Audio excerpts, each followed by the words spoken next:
Life can feel routine, busy, and empty at times, as humans need a meaningful living in order to thrive. Small daily rituals can bring meaning, peace, and energy back into your life. You don't need hours of complex routines. Simple acts like grounding, energy cleansing, and connecting with nature create meaningful, sacred moments. And when it comes to heart opening, I have to mention gratitude. It is one of the most beautiful heart opening rituals, and I'm going to guide you through a short version now. So let's start.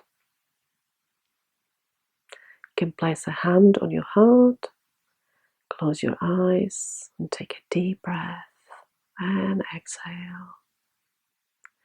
Now think of one thing you are grateful for today and really feel your love and gratitude towards the person or the thing or the event. Take a deep breath again. And when you've finished, open your eyes. And if you've joined this series and your heart is calling you deeper, I'd like to invite you to a guided journey with me called Connect with Mother Earth, which I will share in my next video. There's a link in the description. I'll see you there.